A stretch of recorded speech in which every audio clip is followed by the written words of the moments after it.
We're back again with The Mouse and the Motorcycle. Chapter 8. A Family Reunion. The next thing Ralph knew, his mother was shaking him by the shoulder. "Wake up," she said. "Wake up, Ralph. Room service has brought us another meal." "Room service?" Ralph rubbed his eyes, not believing what he had heard. "Room service has brought our dinner." "Yes, a real feast. A whole blueberry muffin and a chocolate chip cookie," said Ralph's mother. "Get up. We are having a family reunion." It all came back to Ralph. "Oh, room service," he said, understanding at last. "You mean the boy Keith." Ralph sat up. Already his aunts and uncles and many squeaky cousins were arriving by the secret paths in the space between the walls. It was a long time since anyone had had enough food for a family reunion, and there was rejoicing in the mouse nest for everyone but Ralph. He was thinking of the motorcycle he had lost and the promise he had broken. He had a dull, heavy feeling in the pit of his stomach, and he did not feel like celebrating.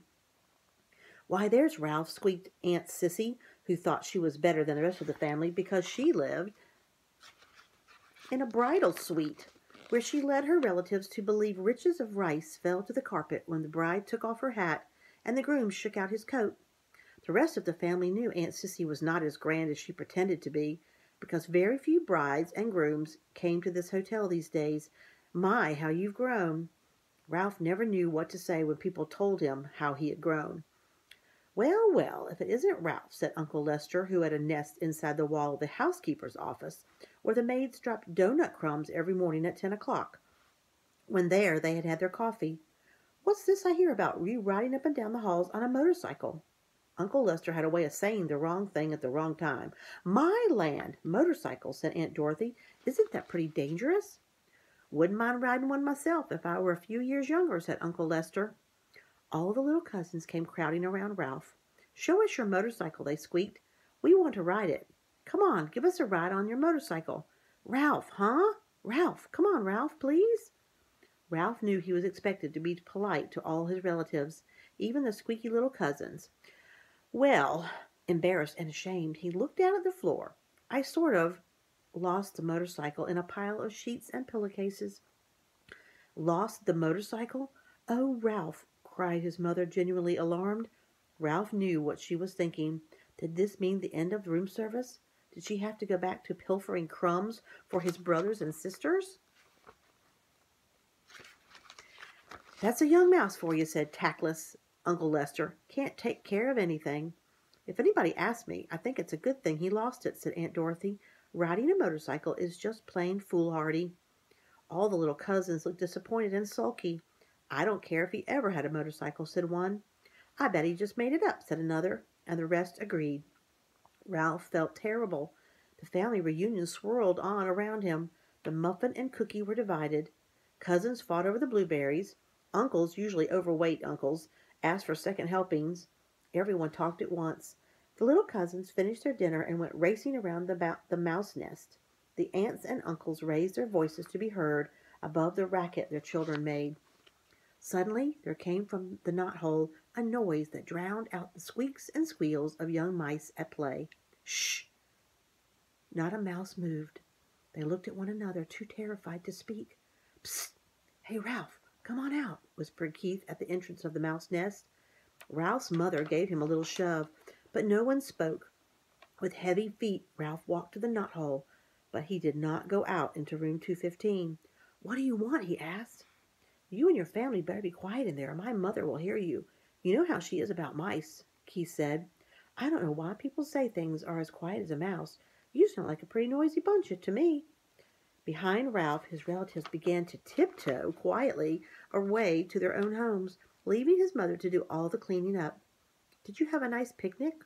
Ralph asked, dreading what he must tell the boy.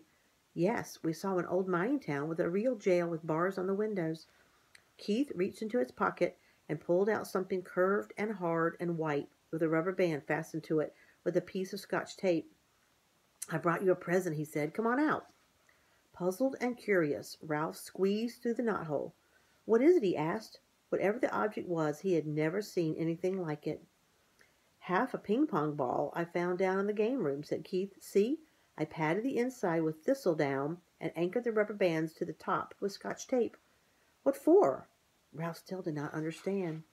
"A crash helmet for you. Keith set the half ping-pong ball on Ralph's head and slipped the rubber band carefully around his whiskers until it rested under his chin.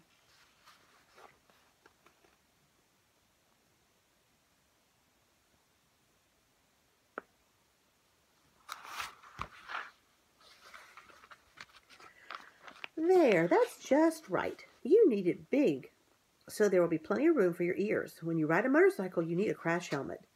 Ralph peered at Keith from under the new crash helmet which rested lightly on his head. He knew he looked every inch a motorcycle racer, but never in his whole life had he felt so ashamed. He longed to crawl off into his hole and never face Keith again, but his conscience, which until now he had not known he had, would not let him. There was nothing to do but stand there in his fine new crash helmet and confess. You might as well know, he said to Keith, I lost the motorcycle. Lost the motorcycle? Keith, who had been kneeling, sat back on his heels. But how? I rode it by mistake into a pillowcase in a heap of linen on the floor, and it got dumped into the laundry hamper, confessed Ralph. You rode it into the pillowcase? Repeated Keith. But you weren't supposed to ride it in the daytime. You promised. I know, agreed Ralph miserably. I didn't exactly mean to ride it, but you did. Keith's voice was accusing. Well, you see, the maid was vacuuming under the bed, and I, began Ralph and stopped. Oh, what's the use? I wrote it, and I lost it, and it's probably gone to the laundry by now, and I'm sorry. The boy and the mouse were silent. Both were thinking about the little motorcycle with its clean lines and pair of shining chromium exhaust pipes. The motorcycle was my very most favorite of all my cars, said Keith, and I saved my allowance and bought it myself. Ralph hung his head in his crash helmet. There was nothing more he could say. It was a terrible thing he had done. I guess I should have known you weren't old enough to be trusted with a motorcycle, said Keith. The boy could not have said anything more that would hurt Ralph. That's the end of chapter 8. Next time we'll read chapter 9.